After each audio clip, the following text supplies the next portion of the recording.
Subscribe செய்து எங்களை ஆதரியுங்கள்.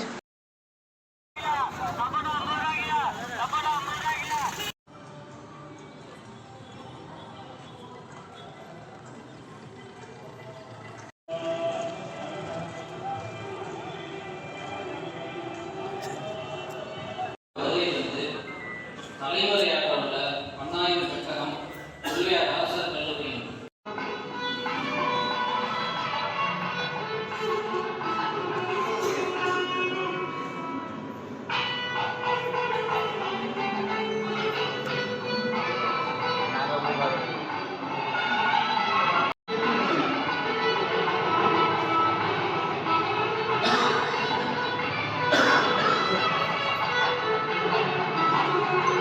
தஞ்சை மக்கள் எந்த அளவுக்கு அன்போடு பாசத்தோடு வந்திருக்கிறார்கள் என்பதை கண்டு நடிக்க வேண்டும். ஆகினால் வேலைக்கு வரும்படி அன்போடு நடிக்கின்றேன்.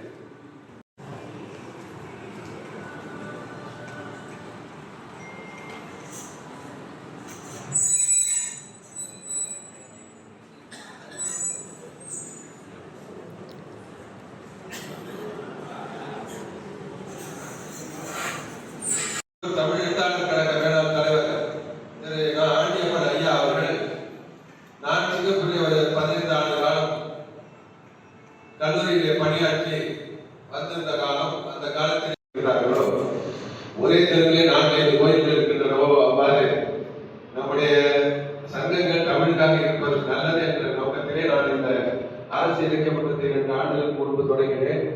அது தமிழ் குழந்தை.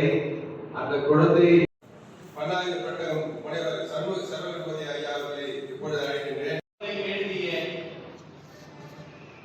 ஆசான் முன்னிலையில் நமது தஞ்சையை சார்ந்த அரசு இலக்கிய முகம் பெயரிட்டார் பாருங்கள். வாமனத்தீவு. வாமனத்தீவு வாமனன் 3 அடியால் 2 அடி அளந்துவிட்டு 3வது அடியை அவன் தலையிலேயே வைத்தது போல மூலமாக 198 அடிக்குறிப்புகளை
ஐயா ராஜவேல் அவர்களை ஒரு நூலாசிரியர் என்ற முறையிலே ஒரு நூலாசிரியர்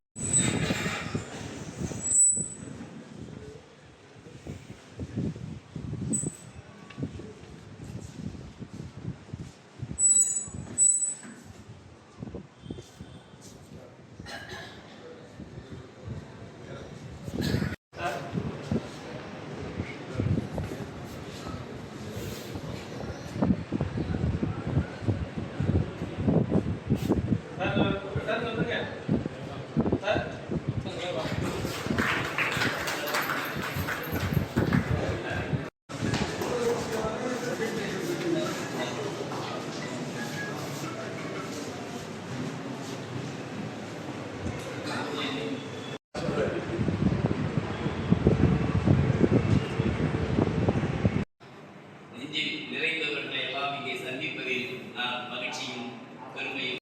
சிங்கப்பூர் என்று ஒவ்வொருவரும் தேடிக்கொண்டிருக்கிற போது சிங்கப்பூரில் கடல் நுரை முழு சரிந்த கண்ணி ஒரு நாடே பூங்காவாக இருப்பது சிங்கப்பூர்.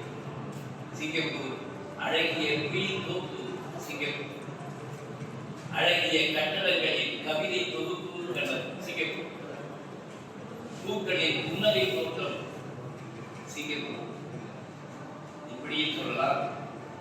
வேறு மாதிரியாக சொல்ல வேண்டும் என்றால், வெள்ளி அலை பிள்ளை போல் துள்ளி வரும் பேரலையில் அள்ளி வரும் பூ நுழைவு கொத்தார், கை அள்ளி விளையாடும் அதை சொத்தார், காலையிலும் மாலையிலும் காலமெல்லாம் வேலையினால் சோலையில் அமைத்த திருநாடு, பசுமை சேலையிலும் தாவரத்தின் வீடு. புத்தர் ரொம்ப அழகா சொன்னாரு, ஆசையை அடங்கேன் அப்படின்னு சொன்னார். ஆசையை விளக்கு என்று சொல்லவில்லை, ஆசையை விட்டுவிடு என்று சொல்லவில்லை, ஆசையை அடங்கேன் என்று சொன்னார். ஆசையை அறுத்தால்தான் அது உயிரிழந்த நிலையில் திரும்பவும் தொடராத